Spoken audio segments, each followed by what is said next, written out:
Hello, everybody, and welcome to this installment of Esoterics Today. Wow, we have quite a special conversation coming up for you, and I really know that it's something you're looking forward to at this time on our planet. Of course, we are always your intrepid hosts. I am Amber Chamberlain, Suburban Lightworker, and I have with us, of course, the beautiful and ever wildly expansive Satara Jules Lightbringer. Hello, Satara. Welcome. Hi, Amber. Nice to be back here again. You guys remember to keep sharing us in all the formats that you'll find us. We'll remind us of that towards the end. But if you like this conversation and things like this, please let us know. And please, again, share us with your like-minded friends and colleagues. Let's not try to scare other people who are not quite as adept as you are. I have some for today. All right. So today's topic is something that we are calling holding space in uncertain times. Holding space in uncertain times.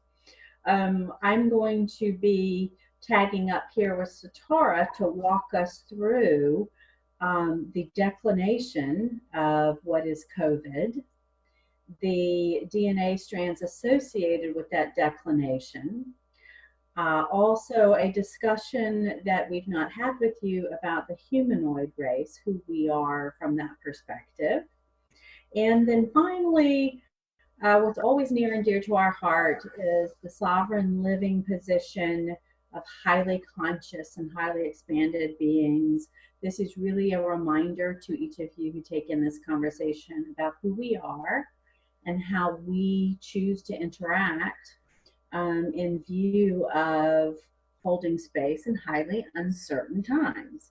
So I'm here as your sort of organizer through the conversation as we work with Satara to take us into some unusual places in this conversation. But many of you who watch this are already highly expanded beings. A number of you who watch this are quickly getting, following the breadcrumbs, as I like to say, and we say, into your own awakening awareness. So these will provide some key triggers that you have asked for or you would not be watching. And for all of us, Satara and I like to take things from a very grounded 3D, 4D perspective that says, hey, we're all living in the skin, so let's act like it.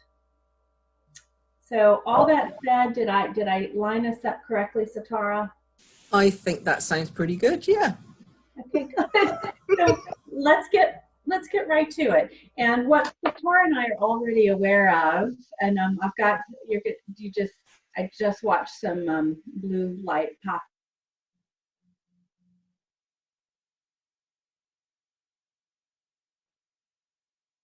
in. What I think we can go ahead and just sort of get right into it. We do have a little bit of unstable, this is what I was saying before I saw that. We have a little unstable connection going on. What Satara and I are going to do when that happens, we see each other, we'll say you're frozen, so we'll just wait a moment in our conversation and go back to it. So everybody be aware that there's quite a bit of interference in technology that has to do with the holding space in uncertain times. That's a part of it. And all of us who work in this field and in this zone, in this teaching way, are very used to it. But it's a little bit heightened right now. So Satara, turning to you, I would love for you to do a little bit of a teachable about the declination we were talking about earlier, sort of the organization of what is the word COVID, its orientation, and anything else you want us to sort of know about the linguistics and how they're energetically situated. Yeah, very, very much so. I think it's just interesting sometimes when we see a particular word or sentence to put it apart and get a deeper level of understanding for it. And we were kind of looking at the latest virus thing going on here at the moment, and the difference of basically what it is actually telling us. that it relates to the corvids. The corvids are a type of avian, so a type of bird. You've got your carrion, so you've got things like crows, rooks, etc., all come within this kind of group. We know an awful lot over the times with the different types of bird flu that we've heard about. So here we are. This is really exactly what this is saying, the corvid strain of bird flu. So we were then kind of went from there when we were having this conversation to move that on from talking about the actual type of birds this is, to then look at why something that is connected to an animal species would be affecting a human. And of course, when you think really what the human DNA strands are made out of, it then becomes obvious why it would be. When you think that a full DNA strand is 12 strands, those 12 strands are made up of 12 slightly different races, although some of those races are quite intimately connected. When we at the main avian strand, there is a dominant avian strand. They, because they're such an old species, began to hybridize with other species. And we then came up with other very old strands as well. The angelic come under avian. The draconian, so like the dragon type energy, all comes under avian reptilian hybrid. And then you've got basically the reptilian as well. Any reptilian race has strands which are quite overt into the avian, just down to how the very shape and structure of the bodies are. So they all kind of go hand in hand. This is why humans are said to have a reptilian brain. So we're going to wait for you to come back and repeat that last couple sentences for us. Yeah, okay, I will. Sorry, I hadn't realised I'd frozen your end. So yes, I was just saying with regards to so we're looking strain-wise at true avian, angelic, draconian, reptilian. When you think of the human, we're always linked with a reptilian brain. The very nature of how the stem works, the physicality of it. So we can see how those races are quite overt within the human forms that we're in at this particular time and on this particular timeline. So this is why we can get a crossover of infections and issues between the races. I want to hold you at one piece before you move forward, because you've said quite a mouthful. What we have here, folks, for those watching today, we have an understanding of the declination of what is COVID and its relationship, even in the word. And I think you were saying to me earlier today, Tara, if you could talk about the word COVID itself. I think you gave me sort of a linguistic. Yeah, I looked at like the Corvid rather than COVID as well. Anybody that's into a lot of the different films that have been out of will know about the strain of Corvinus, which is the vampire, which goes between bat and human, which again is just talking about avian again. It's the whole, with a mix of the draconian in there, admittedly, for the bat wings rather than the feathered variety.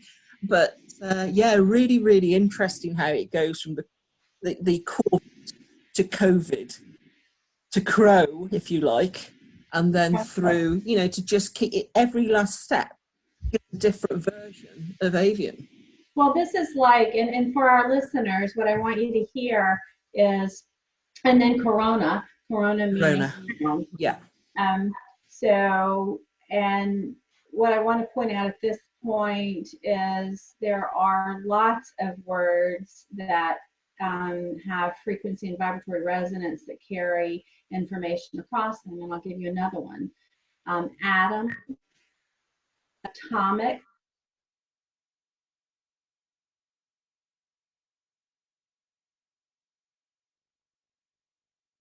the other word that goes with, in words, what I'm trying to get across is you're going to see across time and across worlds that have reference to another. I probably didn't do that one very well, but there's another one with Adama, and Adama being the interior, oversight guidance for Inner Earth, Agartha. Then you really, and then Adam the early reference to the biblical first man. Yeah. Atom, ATOM,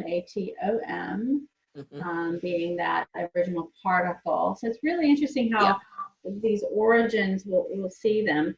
And then move into like Atum, ATUM, which was the original creator of the Egyptian pantheon.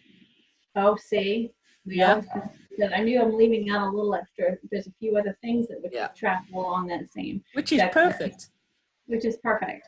So, understanding, I think, I want to back up to the reptilian brain and just make a restated obvious component or connection for those watching and listening who don't have this. But as a part of our human makeup, and we're going to talk about the humanoid later too, the human makeup, the reptilian brain is exactly that part of the DNA of that reptilian story, narrative, that is the emotional response, the highly energized fight or flight. You'll find the regular psychology talking about. And it is also, when it is triggered, we give off an enormous amount of energy. In other words, when that aspect of ourselves, primarily due to the fear response, and we'll talk about this later, when that is triggered in us, we actually, in our energy framework, almost express, like push out of our energy field an enormous amount of lower vibratory energy, because it's primarily triggered in our lower chakra. And we'll talk about that, how our first, second, and third chakras get involved in that. We'll talk about that with Satara later. And when it happens, remember, energy is still energy. It never disappears. It goes somewhere, and from that lower density standpoint, it goes to lower density, and it feeds lower density existence. For those of you who can hear the metaphors and hear the storyline at your understanding, it is literally food. It is sort of food on a platter, feeding the lower density, and that, if you can perceive it as lower density beings for some people, lower density energetics, the lower vibratory resonance and frequencies, because life is everywhere. So be aware that harnessing, so we're built as humans, as the original human, with that. I think, and Satara, you're going to give us more history around all that, but we're talking and walking around all of this just to really bring it all into the conversation. So I just wanted to make sure that we reference reptilian brain in a very human third and fourth density conversation way.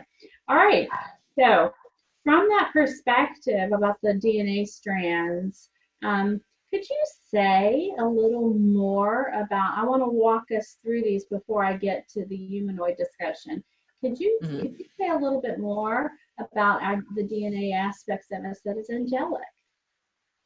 Yeah, so the angelic was one of the first hybridizations, and that was with the humanoid and the avian, which is why when people reference angelics, they see a human form with wings. It's a little bit more complex than that, but, without unrobing them, I'm not going to go there. Just think, okay. So yeah, there is quite overt avian within there. The avian brain is very, very acute. Photographic memory is one of the main traits of someone who is rocking the avian DNA quite overtly within their form. very quick at grasping ideas, being able to see something done and replicating, very high on the intelligence scale. So then, what's expressed in the draconian DNA then that we carry? Similar intelligence, but usually with tunnel vision on what they are aiming for. So draconian will work at what they want and aim for it. Tunnel vision, aim for it. No distraction, that is where I'm aiming. We have a few that and then rock that here. She's frozen. Go ahead. Yeah, I was going to say we have a few on the planet that rock that kind of idea of this is what I want, this is what I'm going to get. Nothing is going to distract me from that. Nothing. If the world fell to bits, they would still be going for that object they were aiming for. They would still be. Okay, you're freezing for just a minute. Oh, okay.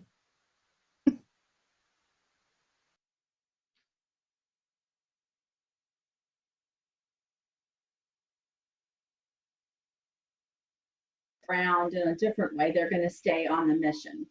Yeah, totally. Nothing will deviate them. How powerful that is then for both positive polarization and service to self and service to others. So what we say is maybe negative polarization, which really it's service to self and service to others. You can see how potent you could.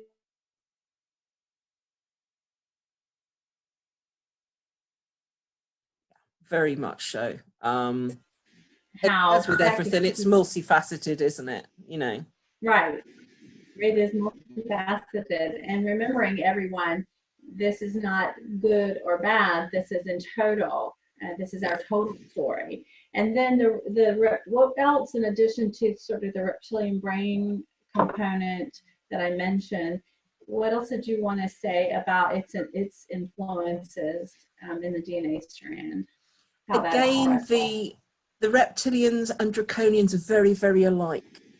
Their tunnel vision, very, very alike, because they are literally so close in makeup. It is unbelievable.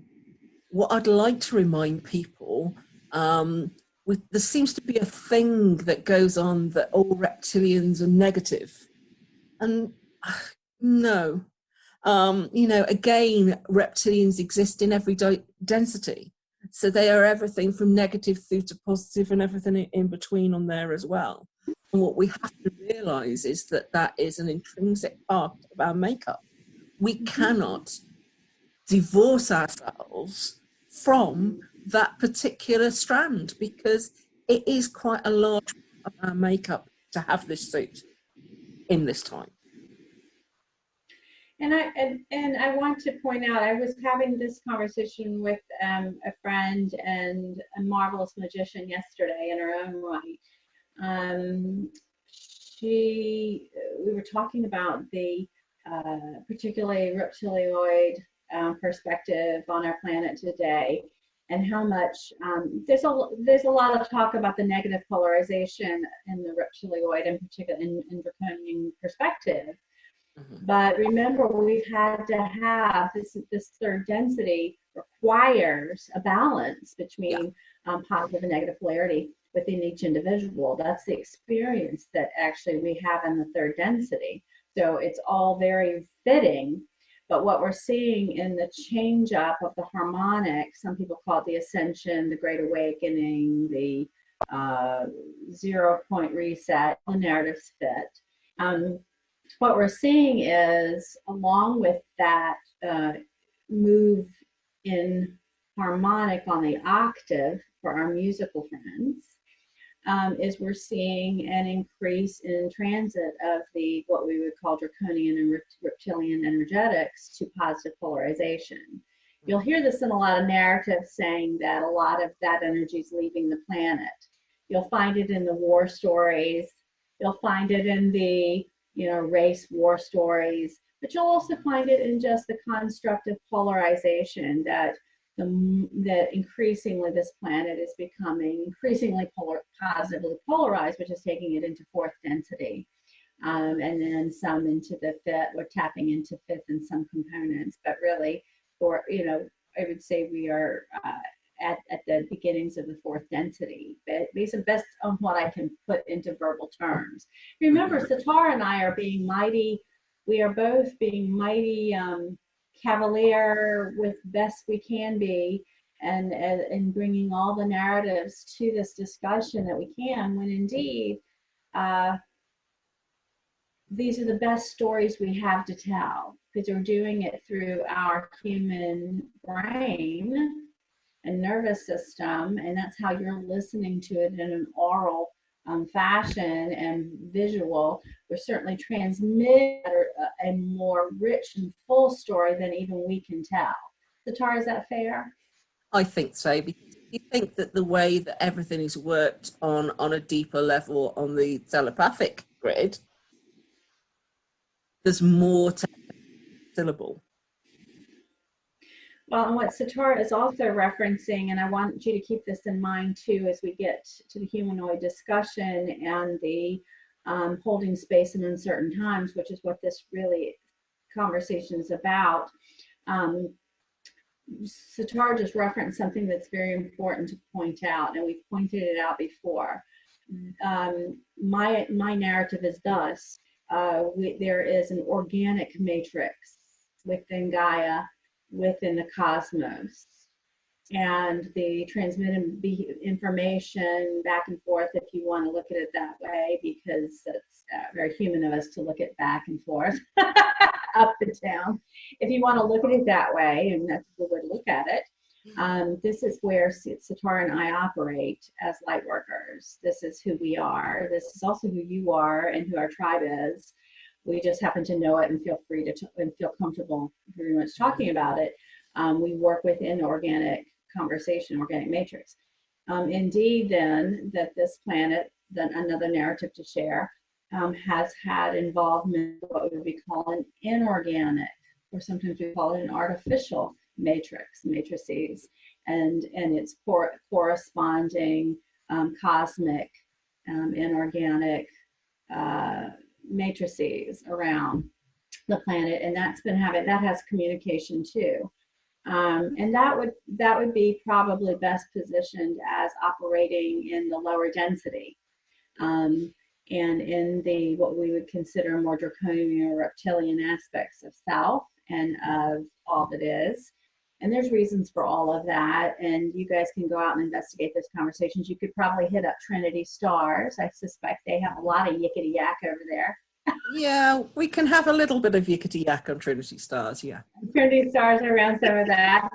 But for our purposes and for the community that we're serving in this conversation today, suffice to say, understand what she's saying, Satara, you're saying when you talk about telepathic, we're talking about, really, you and I are talking about how we connect in the organic matrix.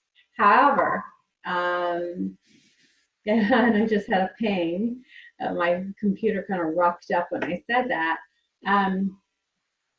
Understanding then that when we hear the phrases hive mind, which I think is very important to bring up now, hive mind, and we're probably talking completely about the inorganic matrix. And we talk about this COVID business, we're talking about how it travels along the inorganic matrix, how it's placed along that spectrum of lower density. It is not a part of the organic matrix on the planet nor in the cosmos. It is absolutely played out inorganically, but it is, and it's available for all of us to engage, as is any inorganic. This is a third density planet, fourth now, touching into fourth, and we still have complete capability. It's a matter of what your choices are, and that's why we talk a lot about sovereignty. So that said, I'm going to turn to you again, Satara, and then ask you to position what is it you wanted to talk to this gang about relative to humanoid race, and why do you use the word humanoid and not just human? I use the word humanoid because that is really the original race that we are representative of. People will perhaps know about the Adam Cadman, which was the original human, which was designed to be slightly different to what we've kind of evolved to. The original Adam Cadman had a thumb and 3 fingers. We've got an extra one just to, just to prove that. Yeah.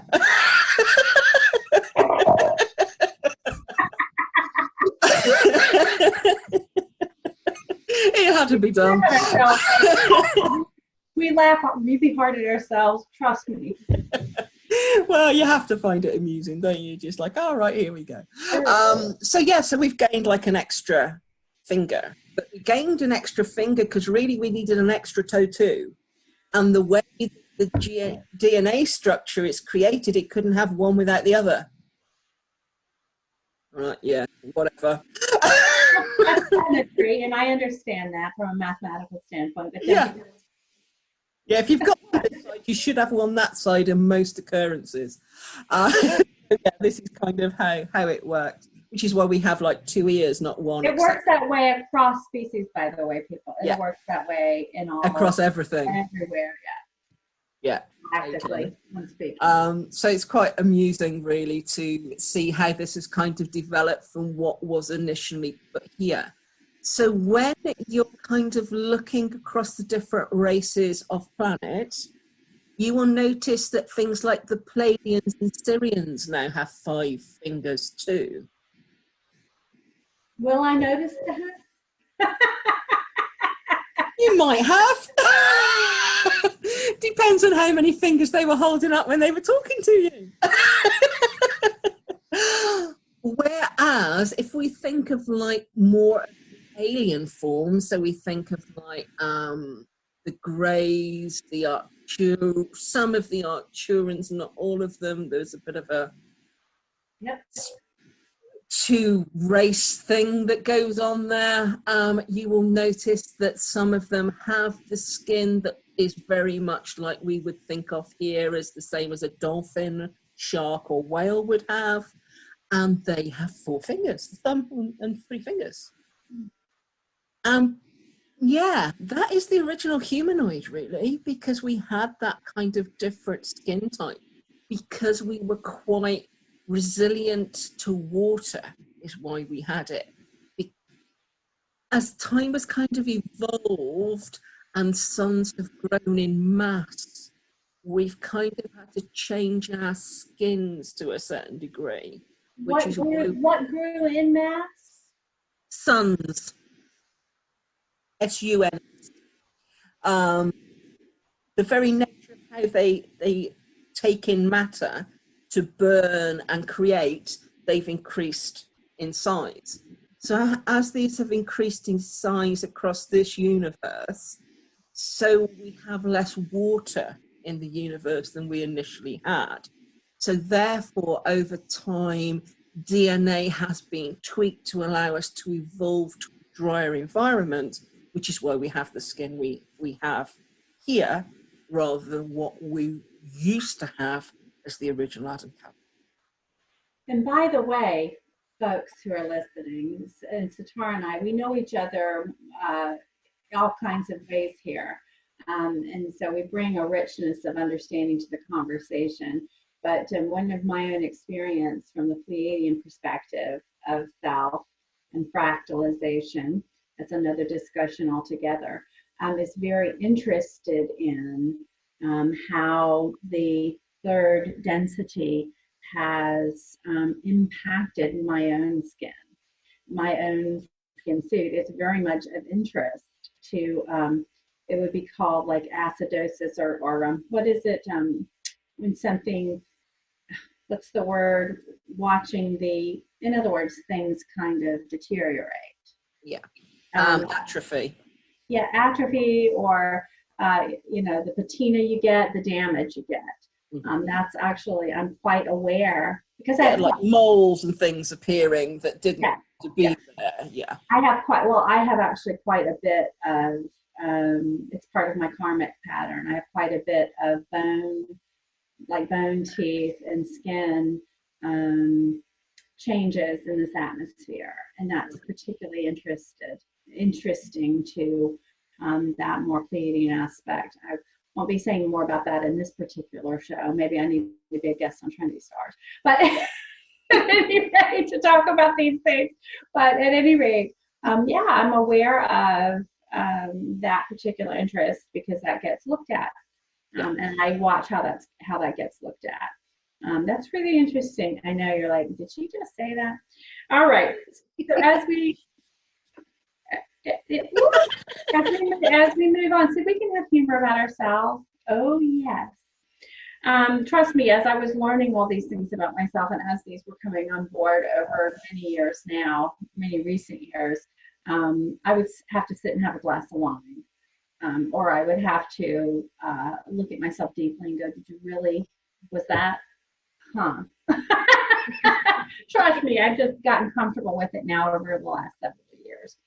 But okay, so as we move on, as I digress, so Satara, why bring up the humanoid race relative to these uncertain times? I mean, and holding space for them. Why was that important to you?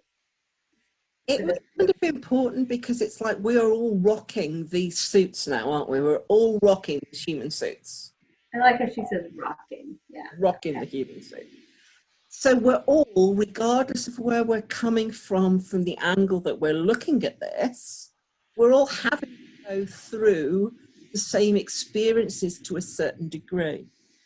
And I say certain degree because really, when it's like a global thing like's happening at the moment, we really do still have a choice as to whether or not we engage.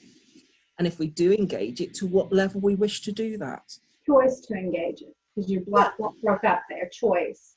Yeah, choice totally. As you know, we're talking the base chakra, the plexus and the solar plexus are the ones that can get involved in the energies that are around. So this is what we are seeing and feeling when we're out and about with other people who are perhaps losing them. Okay, you hang on just a second. Sorry.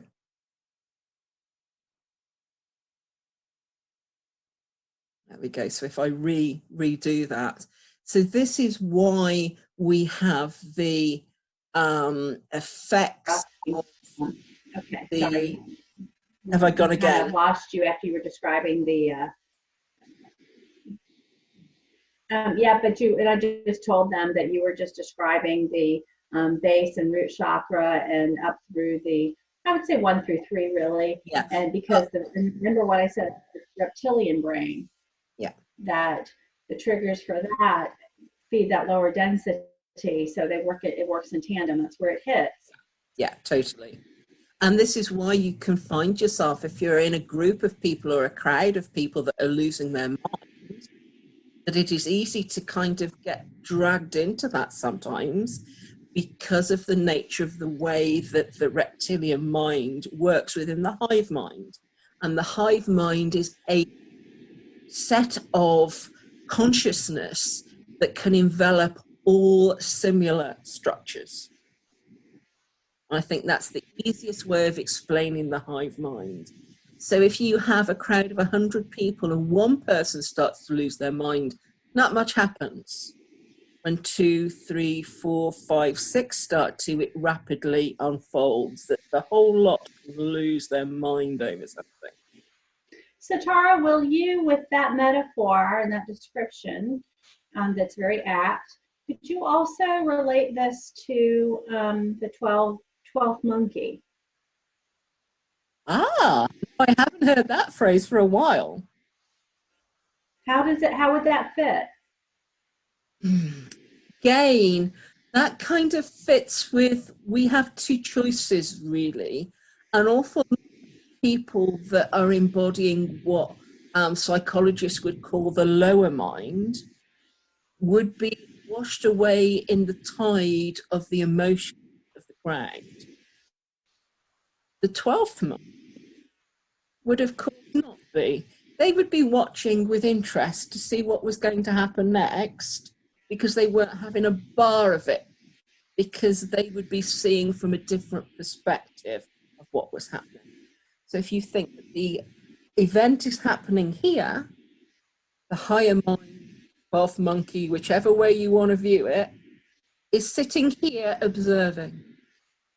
Lots of references throughout history about people embodying the higher mind, embodying the Bodhisattva even at times, to be able to look over events rather than be within the event. Every religious practice in the world talks about going within whenever there's chaos occurring. And you are deemed to be a master if you can keep your mind when everybody else around you has lost theirs. That's beautiful. So those are two, she gave two examples of hive mind at a lower density. And because I triggered the conversation around the 12th monkey effect, now she went to higher mind and how it's a witnessing and a watching. I talk about, my girlfriend and I laugh and say, go pull up a box of cosmic popcorn and watch this. We're talking about, let's watch this and eat our rainbow, our unicorn sprinkled cosmic popcorn while we watch the lower mind. So we've already removed ourselves. Let's talk about the 12th monkey reference for those who may not know it. How would you describe the 12th monkey? Could you give a concrete example of where example of that? Good question. I always see the 12th monkey as being pivotal in a two-way sense. The 12th is the one that can detach and look and observe, so becomes an observer rather than involved within the event. And I'm going to say event because it can be almost anything that can trigger people into that. But what the 12th monkey also has is a capability of holding space to be able to settle down the lower energy structures that are causing the rest to lose their minds. So the 12th monkey can very much hold the grid around themselves to stabilize it, to bring people back into a state of comfort from losing them, which is why light workers are placed specifically on the grid to do that. Right, and that's another key piece that Satara is pointing out.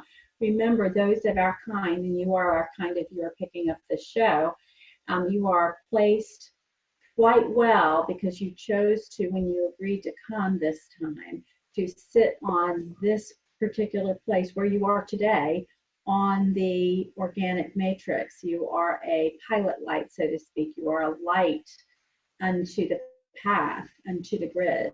You are specifically placed with your energy and your energetic system that reaches the 50 feet in radius if you're not particularly aware, but you can go for miles and miles when you are particularly aware, which is why types like us and you, as you grow, will be able to and are able to, you just don't quite always realize it, and I realize it, Satara realizes it, that we can join our energetics across time and space.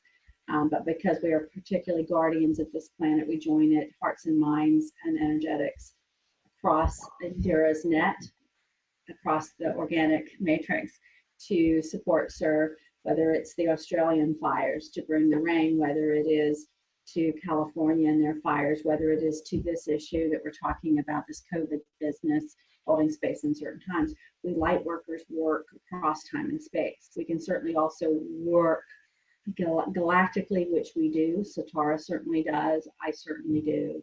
Many of you do too. You're just going to be awakening to all of that. But I wanted to give that monkey perspective, the 12. The other one, the other concrete example, maybe, and correct me if I'm missing the mark on it, because I certainly could be, is the construct of bringing something to that 12th monkey that rises above us. That 12th monkey is able to then send out on the net to the other 12th monkeys, so to speak, telepathically. Yeah. And so, in other words, and there's been science can show where in antiquity, tools, ways of doing things that began in one part of the world, and there was no way that they're being traveled, paddled canoe all the way over to the other side of the world, and at the same time, there was that individual who picked up that methodology that changed the the primitive capability to something more modern. In other words, that also is a reference to monkey, I think. Very much so. Am I right? Yeah, you're spot on. Try to knit this all together and we stuff it into a conversation.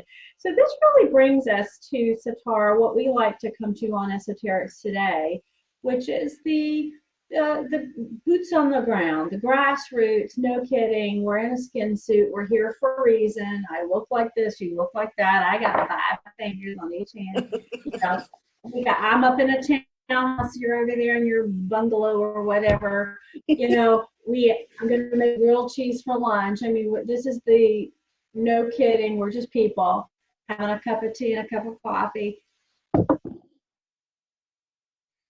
You do too, people watching, and you're just awakening in droves.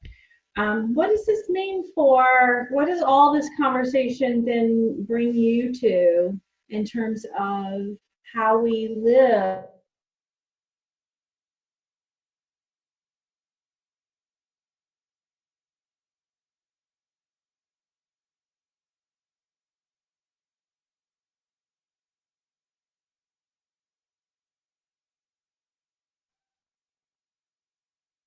Oh, I just disappeared. Sorry about that.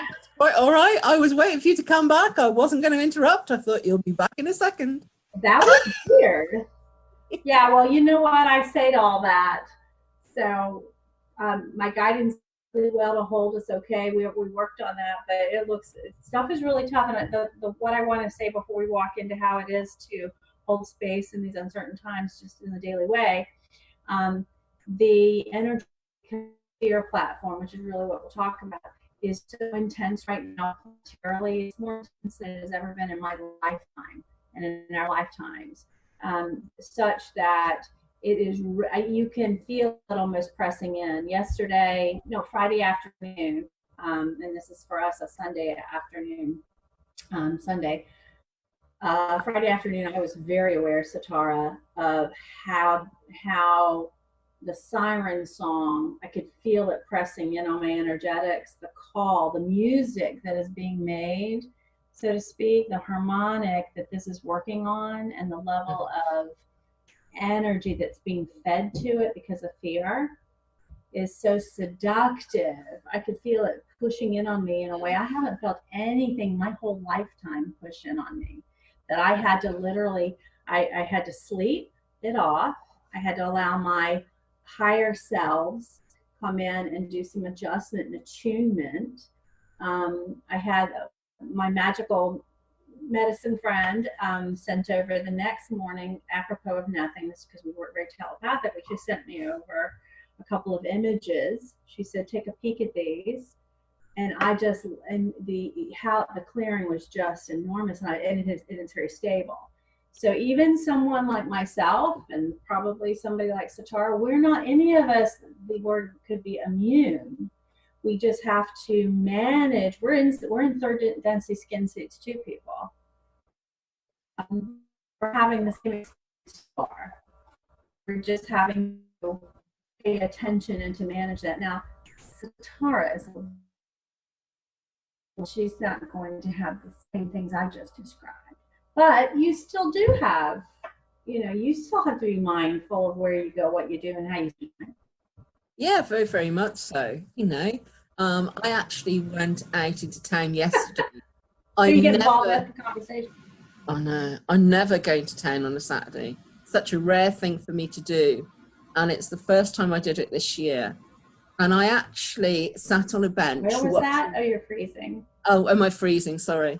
I literally just sat on a bench and I watched what the world was doing, because I actually went to observe more than anything else. I went for lunch in a lovely cafe or handmade food. Nobody was reacting in any shape, manner, or form to this and just having a normal day in there. It was great. Went back on the bench and I was watching some of the world losing their mind. And I just think, wow. Just losing it. And something I want to say to you, what I'm aware of is, and I mentioned this to you, Sitara, remember you all, remember sort of the law of one. Remember we are one. Yeah. And that other, those individuals losing their collective mind, the mother squeezing out the hand sanitizer. You were just yeah, it was something else.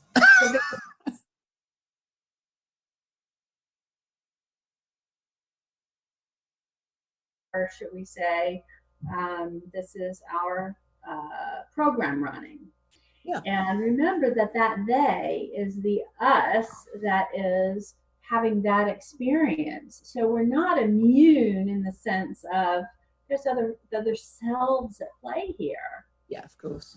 They all, and they themselves, us, have timelines too, and karmic patterning too. We are all exploring this uncertain time together thoroughly, both from the positive polarity, maybe I should use my hands, positive polarity and the inverted polarity. It's all one.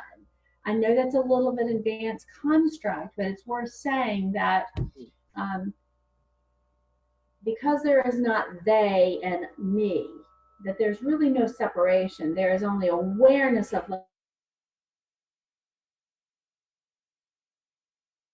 have this experience together, and it is the part of self that's having this conversation that's in the positive polarity around it.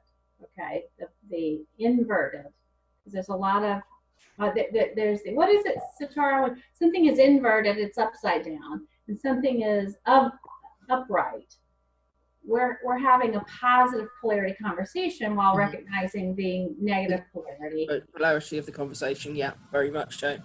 So yeah, but again, when we look at it as all others, we can kind of look at other aspects and see what challenges they're getting and know that we can witness them to see them losing their minds, but also they are also able to witness us not losing our minds. Yeah? No, but because the frequency moves between the polarity. Yeah, it's two-way traffic. It's two-way traffic, everybody. So what would you say about love versus fear? Yeah, to me, there's only two energies, really, and they are obviously polar opposites. We can either sit and we can be happy and we can be embodying the love aura vibration, or we can actually be in fear and worry and everything else that comes with it. The negative vibration. It is a choice, and it has repercussions on the whole of our life, what choice we make. For those that are doing headless chicken, I liken it to at the moment, with the fear factor, the panic buying, the what ifs, the oh my God, the world's going to crumble around my ears, will probably find that the world will crumble around their ears, because they're manifesting that and asking for that to come into their programming, because they keep on reinforcing that with the oh my God moments that they're having every 5 seconds or whatever they're doing, as opposed to an awful lot of us that are looking at this and just thinking, okay, that's fine. I haven't changed routine in any shape, manner or form. Yeah, I went out on a Saturday, which I haven't done for months, but that was more so I could actually have a little look to see what was going on the ground. That was me being nosy, is why I did that. Because I know what's happening in my little world and all the people that I work with across the whole of the world, because of course I work internationally. So I'm speaking to people in countries all over the world every day. It was actually good to go out locally for me to see what was happening here rather than just hear about it. Well, and for me, because I am outwardly positioned with a career in a healthcare system, I am watching it just lose its mind, but I'm I'm that 12th monkey. Yeah. I'm pouring love over it. I am pouring love around the planet. I'm pouring love in my house. I'm pouring love in my neighborhood. I'm witnessing and I'm loving and I'm understanding the exploration. And I also don't reject anyone or anything for exploring the fear, for No. exploring their disturbance. Because truly, I mean, did I go out and pick up a few extra things? I definitely did. I'm in here with a child and a spouse, and a spouse with health conditions, and they are me, and I am. Yeah, I have been exploring who I mean to be in this. So that meant for me maybe a couple extra cans of soup. Who cares? Um, I'm going to wrestle somebody to a bag of toilet paper. Absolutely not. And I go, yeah, I'm like, and I'm exploring the sensation of what encroaches, when it encroached upon me, when I allowed it in my energy system to explore. Did I just sort of allow myself to roll with that? Absolutely. Do I return to my home base every day in myself? Well, I start my day there. I'll bring in rose gold around my energy system. Absolutely. It's very antibacterial, by the way. I mean, it's everything anti. It's everything that is lower vibratory resonance. Rose gold, the rose gold ray. Since we're talking practically, do I clear my house using the traditional Native American smokes? Absolutely. Do I cleanse and maintain a vortex of light in my house that keeps the energy sort of fresh and clean? Absolutely. But I always do that anyway. These are the sort of, can you talk about fear programs and the second chakra a little more deeply as we come towards the end of the conversation? Yeah, of course I can. I'm going to touch briefly on the first chakra as well, because if you think that the chakras are actually designed to mirror the harmonics, so the lowest possible harmonic on the planet would be the first chakra. So therefore, the second chakra would be slightly raised above it. So if you look at like levels of energy, you just imagine like lines of energy. Mm-hmm. Or not moving, you will notice that the deep sort of reds, browns, blacks of the base chakra don't really move that quickly. If you try and tune it in on them to look at an atomic level, there's not a great deal of movement. As you start to move up into the sacral plexus, you're then looking at your sort of reddy oranges, against a little bit of browns in there. You're getting a little bit more movement atomically, but not hugely. And again, that starts as you go up into the solar plexus, etc. That starts to raise. But all of these are talking about lower vibrational energies. So when we talk about vibrations, we talk about how quick atoms are moving. Basically what we're talking, just keeping it as simple as basic physics, how quick something moves. So of course, when people are talking about low sludgy energies, that's because the main energies that are being fed into the environment are coming from these lower chakras. And they're coming from the lower chakras because those chakras deal with self-preservation or lack of self-preservation. While people are embodying fear, they're actually opening themselves up in a way that is not positive for the environment and for themselves, because they're panicking, they're doing whatever they're doing. What that is actually doing is shaking up their auric fields, the whole energy fields, and it is placing everything on these lower energies, which very much allow lower energies to feed from. People will hear about entities feeding from something called loosh. And loosh is basically what fear energies and lower based energies give off from the human form. So if we're in fear, we are then saying, hey guys, you can feed off me, which allows that to then happen. So by raising that energy and having what would be termed by a lot of people as self-control, first of all, to actually get to that point of self-control, and then move from the self-control into, you know, happiness, knowing that you're stable, knowing that everything is as it should be, energy starts to move you into your heart space. Mm-hmm. Key to all of this isn't about mind necessarily over matter, although that is a part of getting into your heart space. That is one of the footsteps, but to actually just know that it's all perfect. Somebody was asking me the other day how I was kind of handling this, and I basically turned around and said to them, well, if it's my time to die, it's my time to die. It's not going to make any difference with what's going to cause that. It doesn't matter what's going to cause that. We're a holographic reality. It's just a flip of a switch and we're gone. I'm not overly bothered when that happens. It will happen when it's supposed to. Yeah, I think that's Into that mindset, and you have no fear of the switch being flipped. Death, whatever you want to term it, is only part of the journey. It's only a tiny part of the journey. right. Once you realize that, there's nothing to fear particularly. I love that this is sort of where we are wrapping up into. I love the fact, just to review for us today, that this is a conversation about holding space in uncertain times.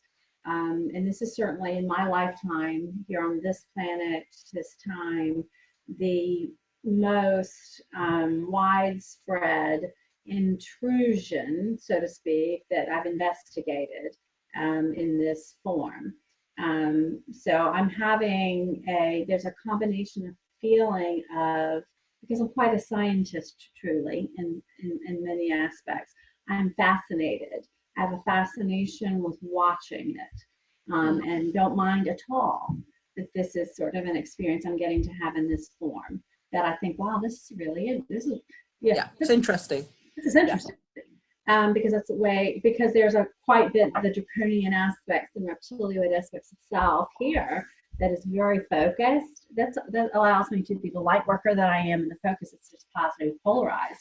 Also, the scientist that I am, the focus that I have allows for a lot of play. It's like, wow, this is interesting. And I'm really sort of, I think, recording, because we are all, as energetic beings, a little bit like a thumb drive.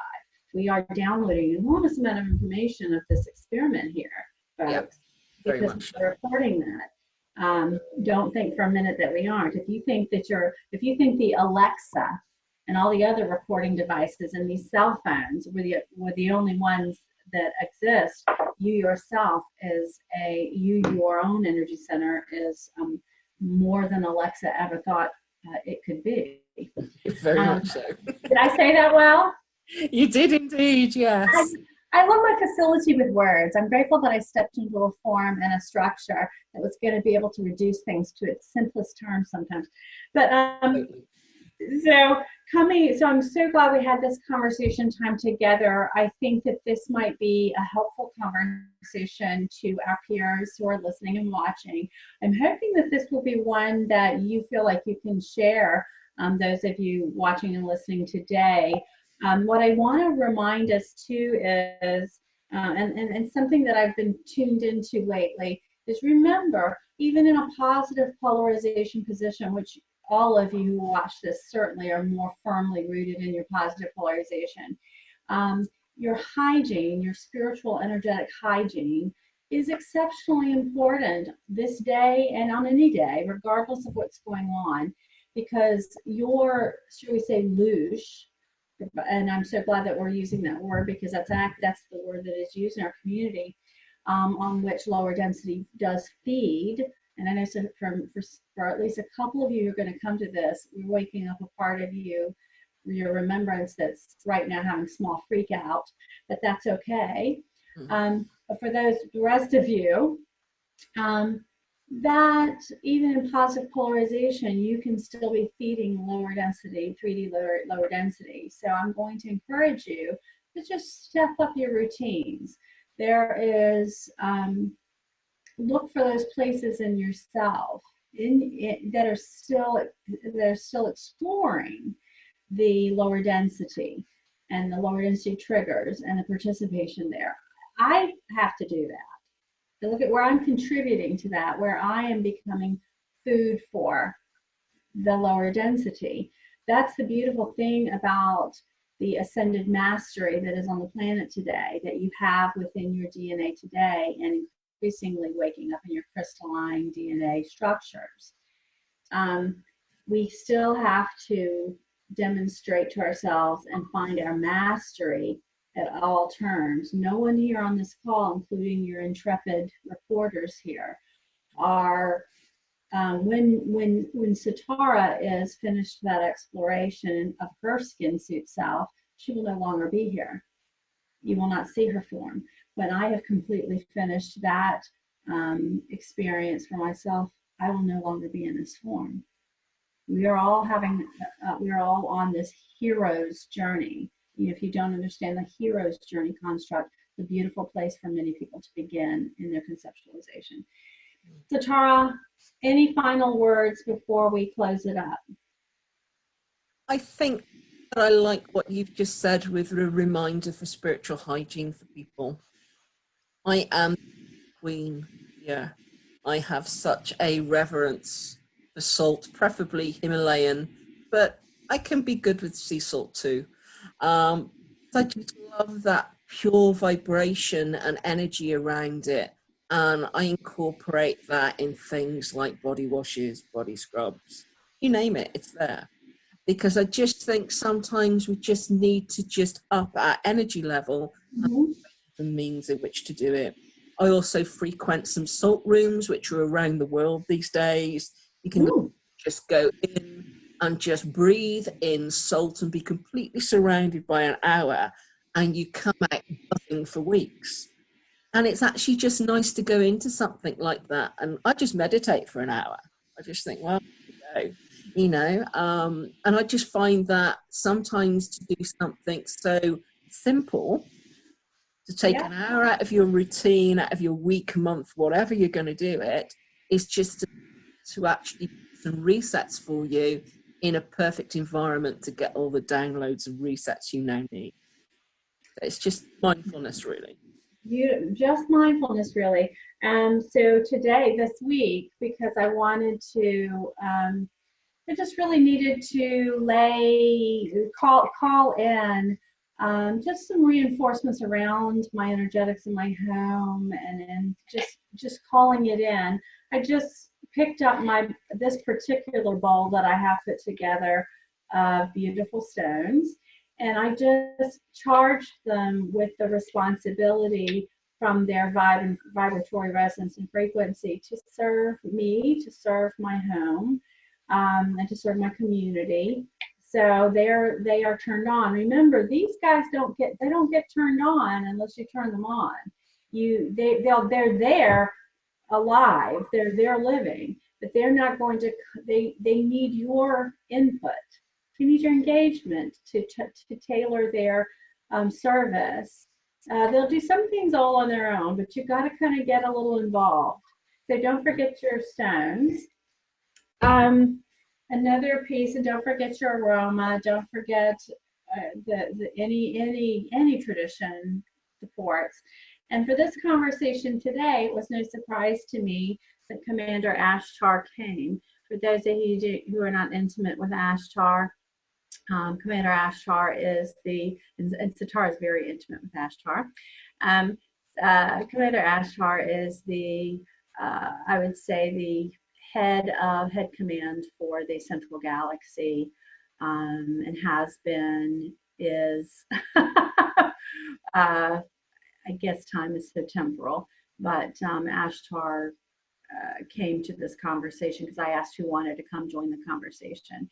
And it's interesting because I had just, in my preparation today, I very often bring Ashtar and Adama together into my day and myself. So I thought that was interesting. He showed up.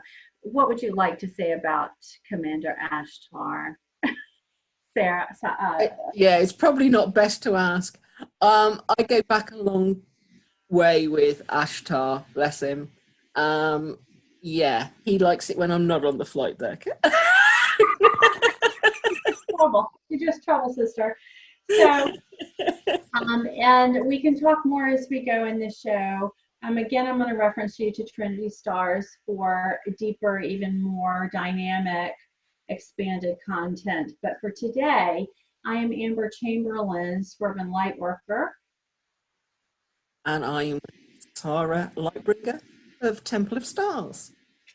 And we are grateful to spend this time with you. Please share us on YouTube, on SoundCloud. We are on Facebook under a group by the same name, a closed group. We would be happy to have you join us. Please do share our groups, our locations, our conversations, and certainly give us feedback on what was relevant to you. It certainly helps us to shape our conversations going forward. You typically see us monthly, and we will just keep this up. We're in our second year together. So Tara, I love you. This has been a beautiful time together as always. Totally, I love you too, and I look forward to speaking to everybody again next month. Perfect. Take care, everybody. Okay, bye.